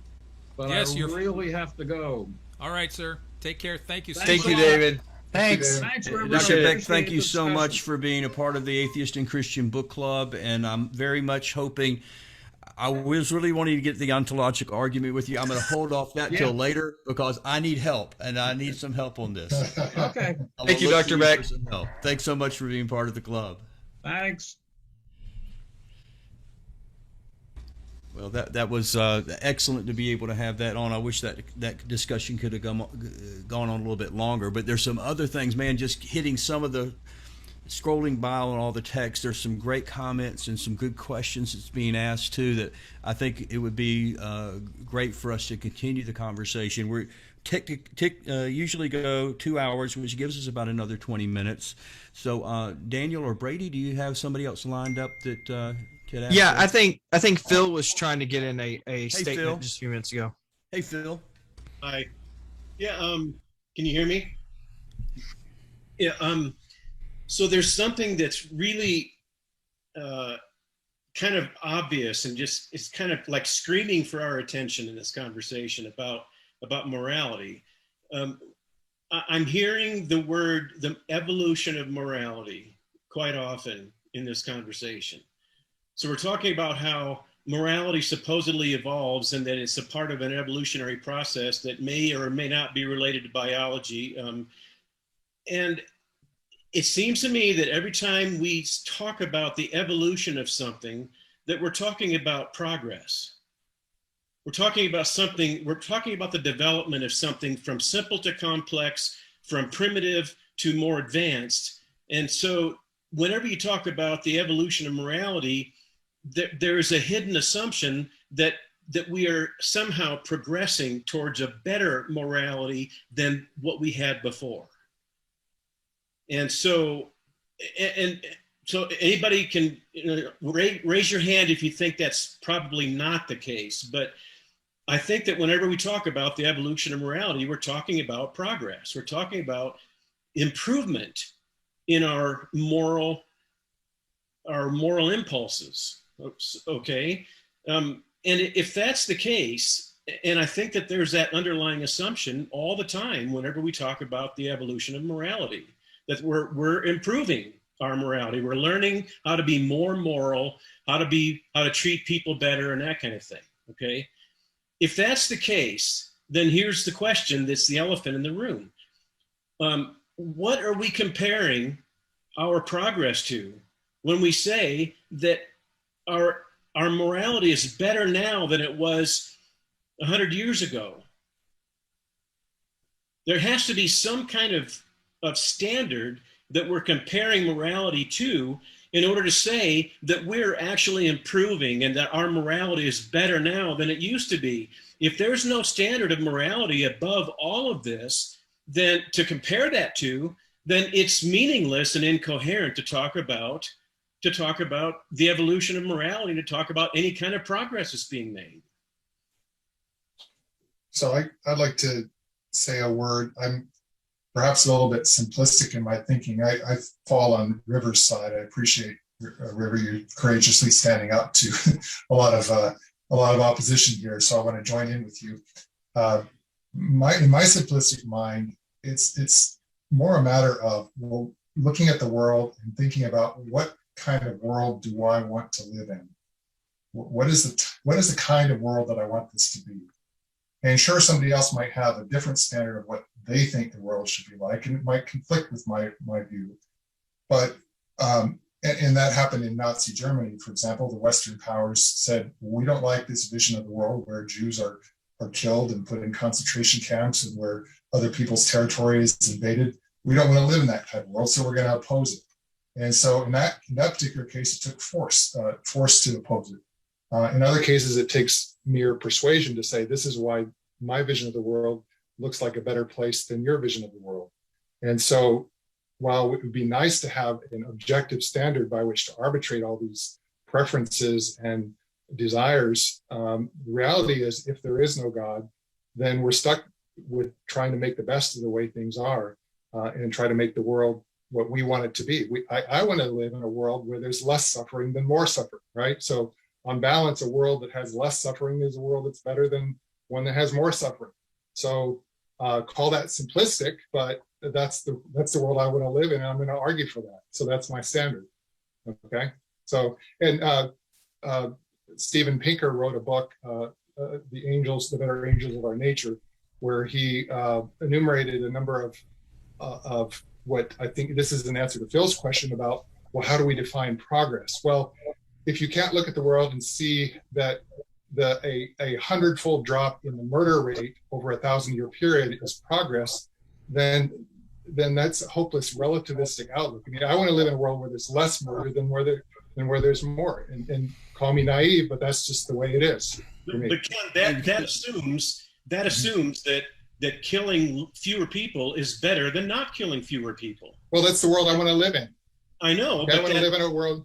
But Ken, you're couching it as just a personal preference, though. I'm sorry. Can you hear me? There are people who want to live in a world where they can kill as many people as they can. And but ultimately, the more people who get killed in the world, the greater chance that I'm going to be one of those are going to be caught in that net of retribution. But doesn't natural selection weed out? Isn't natural selection all about survival? It doesn't matter how you survive; you're just trying to survive. Right, but evolution doesn't give you the qualitative. I think what Phil's saying, it doesn't give you that qualitative distinction to say which is good or bad, right? Yeah, but argue with me if you would, and why my position that a world where less murder happens than more is not a better world. I mean, because you have to compare to a standard in order to identify it as a better world. Less murder than more. That's my standard. Yeah, but that's your standard. There are other people in the world who have a different standard than that. and they say we need to weed out as many people as possible. We need And to that's murder. exactly what I said when I was talking about Hitler and the Western world opposing it. The Western world that eventually won the day had a vision in which of the world in which less killing of Jews was a better But world Ken- than more killing of Jews. But and Ken, they won. who are we to make that judgment? You know, it's a matter of looking at the world and saying, what kind of world do I want to live in? I mean, I don't know why it has to be more complicated. Y'all trying to make it more complicated than that. The reason That's it has all it is. complicated is because there has to be an objective standard. We can't just use our personal preferences to judge how the world should be. There has to be some kind of objective standard to say this is better than that. No, it can be a matter of personal preference and or preservation. Elie Wiesel, I think it was, it said first they came for the communists, and I wasn't a communist, so I didn't mind. Then they came for the socialists, and I'm not a socialist, so I didn't mind. Then they came for the Jews, and I wasn't a Jew, so I didn't mind. And then they came for me. You know, so basically, if you stand up against injustice, even when it doesn't involve you, you eventually put a backstop against it happening to you. Hey, Ken, if they come for you, I've got your back. Hey, real quick, I see River's hand is up, but Daniel Simon, a newcomer to our group, wanted to ask a question. Daniel, you want to hop on here real quick? Yeah, the question is on the idea. Someone already asked the question was, how do we decide if we don't have a sense of objective morality? How do we decide what is right, but also how do we measure our progress? In a way, I think we're using morality as the scale for our measurement. That's what we're measuring our conceptual system of justice on. That's what morality is that delta between bad and better that we call morality, because we the progression. Ever since I've been part of this club, this topic has come up more than any other topic. And it's not as if we haven't heard, us atheists, it's not like we haven't heard these questions before. Every single time, the same questions keep coming up, and you think that we haven't considered them before. Yes, we have considered them. And no, it's not a problem. It's either there is a God or there isn't a God. If there's not a God, then we have to live with the fallout from that, whether we like it or not. If you want to have a world in which objective morality obtains and you can't live without that, well, then that's your problem. You can't live without it, but the rest of us can. So, I mean, I don't understand the point of pounding the table all the time and saying, well, you can't explain objective morality. Well, we've heard that before. And yes, I admit it. We can't, we don't have the same sort of recourse to the objective morals that you want to claim that there must be. Well, tough. That was one of the things that I struggled with coming out of the faith, is like, well, am I going to just kind of melt into a relativistic stew and go and cheat on my wife, and my life is going to fall apart? These are things I had to struggle with on an actual personal level. But in the end of the day, I had to go with what seemed true, right? Not what I wanted to be. How do you judge the delta between worse to better? I mean, if that's not what you're measuring the progress on. I gave an example already. Steven Pinker talked about 1,000 years ago. The level of murder rate was 100 times what it is now. That's progress. Right, because progress I want to live in a world material where there's level, less right? murder. That's progress on a material level, but how do you measure the progress in justice, right? Like if you say morality is minimizing injustice, right? That's a meme, it's an ideal, right? How do you equate that if not using morality as that moral value to quantify that improvement in justice? Well, I mean, how many people want to live in a world where there's more murder than less murder? I mean, no, I'm agreeing with you. Yes, we don't want to have them. I don't want to have people trying to kill me. Yes, I'm agreeing with you. Yeah. But that improvement in justice, right? It's not quantifiable, right? It's an idea. It's a meme, right? It's quantifiable if you go 100 to 1. If the homicide rate was 100,000 was wait. Again, you still rely on the material aspect of it. I'm agreeing with you. That is a good thing. There is less murder, right? But that delta, that change in the justice, that minimization of injustice, That is what people are equating as morality. It's an idea. It's not quantifiable in a material sense. We can feel it. We can judge it. Right. Ken, the problem is, why is a lower murder rate better than a higher murder rate? I just got through explaining it. If the murder rate is higher, then I or my loved ones have a better chance of getting murdered, right? So it's a selfish perspective. It requires nothing more than that. Your selfish preferences don't have any bearing on what is actually objectively right or wrong. And again, there you go back with your objective morality, which I'm denying exists. All you're doing is saying, this is what I like and this is what I don't like. But that doesn't address the issue of morality. And I'm going to try to persuade you and you and you and you and you that a world in which less murder happens is better than a world where more murder happens. And but you haven't answered the question why. Because I don't want to live in that world where that happens. I think Ken, that part of the situation is that we're all agreeing with you that we're all agreeing with you, Ken. A world with less murders is better, but again, the question is, why is it better? And the reason that becomes an important question. Let me say, no. Back and say it doesn't matter. The reason, though, it's an important question is because there's not a universal belief that less murders. We wouldn't even have these discussions if everybody just lived their life that way, but they don't. Right. And this is why we look at a people group and we say this is wrong, this is right. We can look at Nazi Germany and make cases on that. I go back to saying just what I've seen in my lifetime, which what River was talking about with the social evolution. Who would have ever thought that using plastic straws would be a case of immorality? I mean, you could never guess that 20 years ago. And so everything we're doing right now, if you have a subjective standard, is going to be barbaric, 25, 50 years from now. And so, I think intuitively, we do think that there is an absolute. When I say you ought not to do that, I usually don't use because I don't like it. I say because everybody knows, or I have an objective reason for that. And I think this is another thing that we're seeing is many of the atheists that I talk with are very reluctant to agree with you that there is no objective morality. So it is not a universal atheist position. And there are atheists. But I don't think they mean the same thing that you mean when they talk about objective morality. Well, I know that they're not saying that God is the source of that. Yeah. I would agree with that. But the idea that morality is totally relative, it could be right for you and wrong for me, and we're both equally right. That is something that. I mean, if you want to generalize what I'm saying about murder, and to say that a world in which there's less suffering than more suffering is a better world.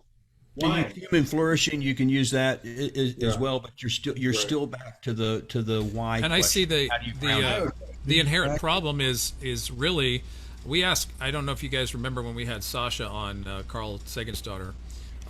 We asked her why she thought her dad thought planets, extending our species into the heavens on planets was something worth pursuing.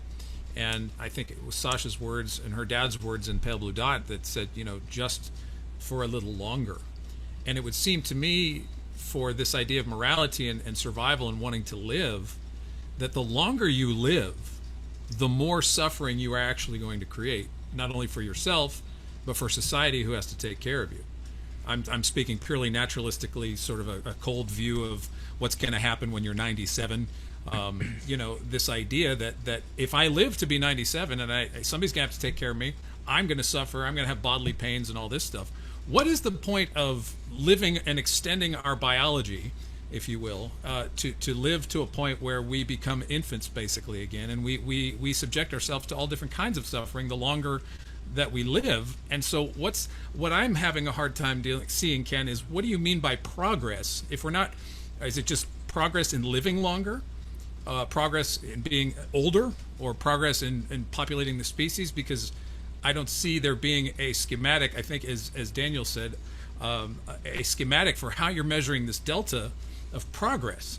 What's the end goal here of living longer if it's just going to lead to more suffering?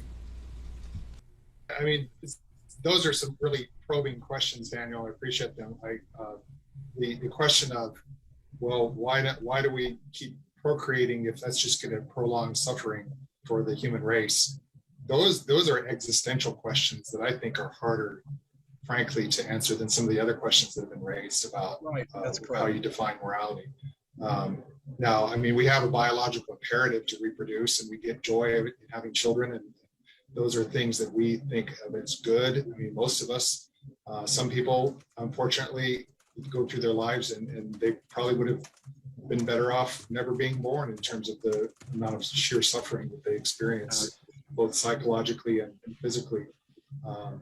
But you know, as long as we're here and you know, the fact that we're having this conversation means all of us who are having this conversation value life. And if we didn't value life, we wouldn't be alive. But for one reason or another, we're here, whether we want it to be or not, we're here. And so if we can make the world a place where there's less suffering, the world that we happen to be in, than a world in which there's more suffering, then why should that be controversial, or why should there be any question as to why should there be a basis, need to be some sort of ultimate basis beyond our own experience for that? I mean, even suffering is debatable, right? Because there's some necessary suffering, right? Athletes suffer to achieve a peak performance, right? So then again, it's back to preference, right? What's suffering for you may be a chance to optimize for somebody else. So all these topics are not as easily defined as people in the atheist community would like to assume. I think we want to maybe quantify that, say unnecessary suffering or gratuitous suffering or suffering at the expense of somebody. You know, it's more complicated than I'm making it out to be. I'll grant you that.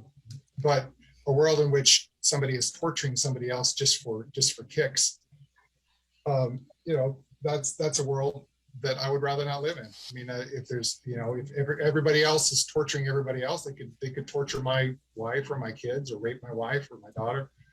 You know, if that's a world in which that routinely happens, then I want to fight against that because I don't want that to happen. Hey, I think Michael. Real quickly, Daniel Simon, is this your first time at the club? No, I've been at the club before. This is okay. I thought so. And where are you calling from?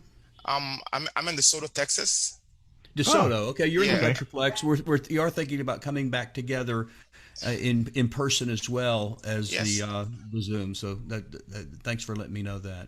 Yeah, I'm sorry, I do enjoy the books you guys do discuss. I do go read them on my own. So they're interesting books. Good deal. Glad you like it. I know Michael Dean has been trying to get in, but I think his microphone may be set a little bit quieter than some of ours. So, Michael, I wanted you to get a chance to get in.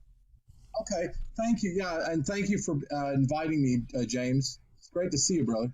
Good to see you, man. I just stumbled in here. I don't think River got a good answer. As smart as Dr. Beck is, and he's a smart guy, I don't think he gave you an adequate response. And I think so why the heck does this mean God exists? He didn't answer you. Okay, as far as I can tell. Now, I just got off the road from Austin, so you know, my brain is no good, worse than usual. But River, I think the moral arguments, seems to me, are not decisive. Right?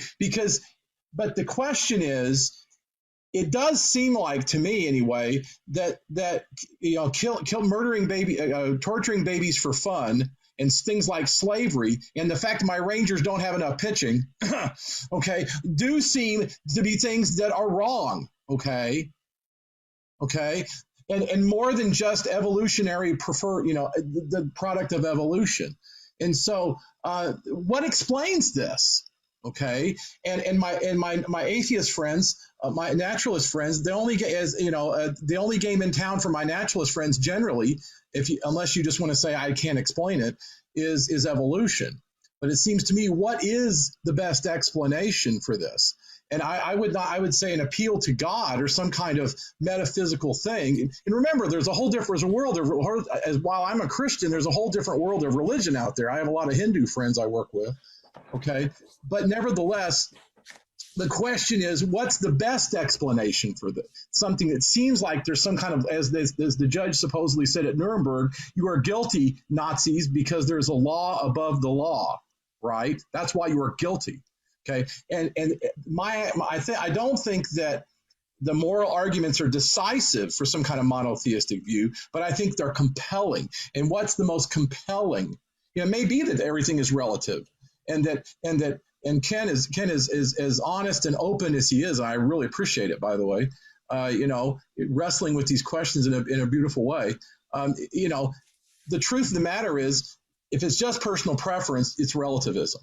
If it's just evolution, it's just relativism. It's just illusory. If you're a naturalist, it's illusory, it seems to me. And what's the best explanation for this strong ought that I have? What's the best explanation? And that's the best probably Dr. Beck could have done, because I think it's compelling. I think it's strong, but I don't think it's decisive. I don't think the case for God's existence based on the moral argument is decisive. And that's what River was asking for. I think it's only compelling. Okay, and I think the other things you almost certainly talked about while I was on the road are more compelling. But well, Dr. Beck also did say that his that the different arguments he was looking at, the cosmological, moral, that they are cumulative case, that you don't really camp out at one, you look at them all. So maybe that didn't pan out. Well, listen, I hate to bring this to a close.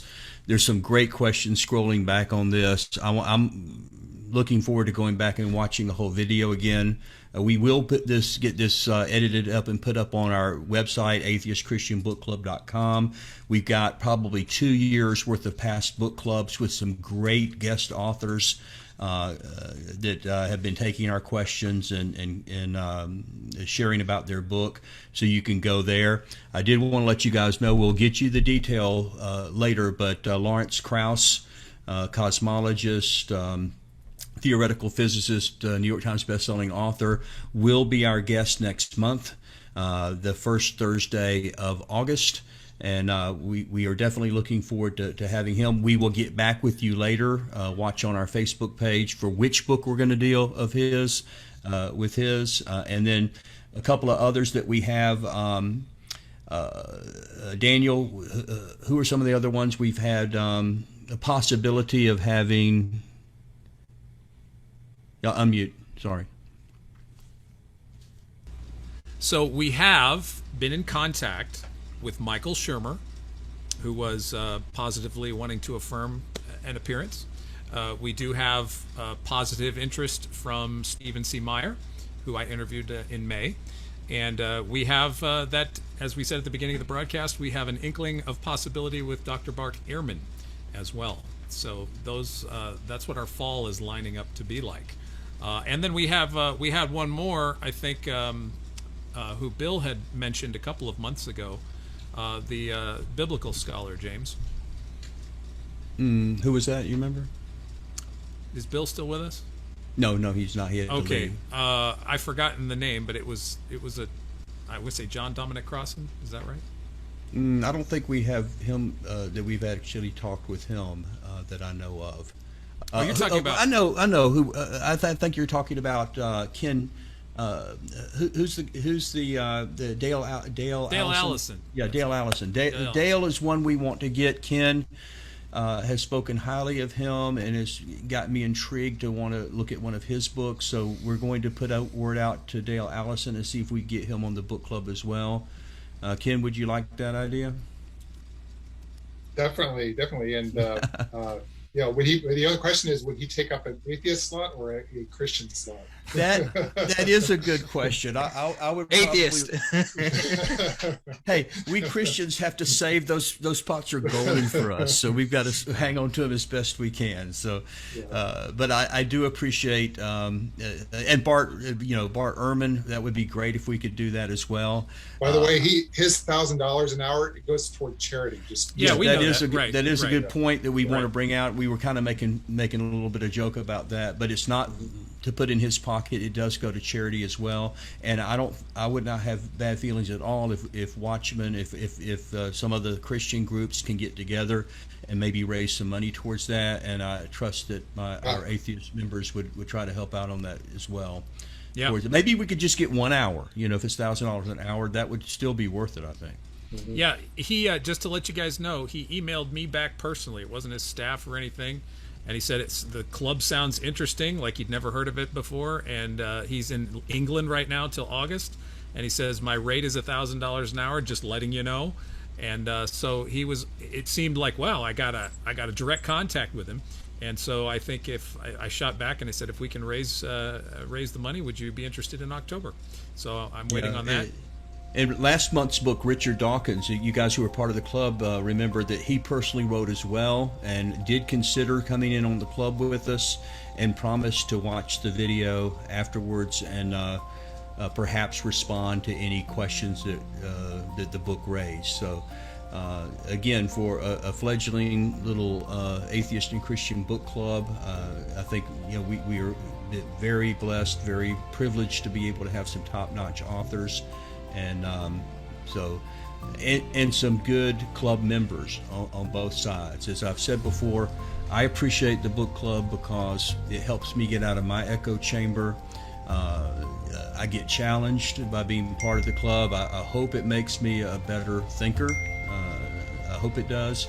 But also it helps me to build relationships and realize that the diversity that we have in this room, atheist, agnostic, Christian, other types of theists who are part of our club, that we still have a lot in common in our humanity, and that we have developed some friendships over the years. So thanks so much, and we will see you guys next month with our next Atheist and Christian Book Club. Thanks so much. Thank you. Thank you.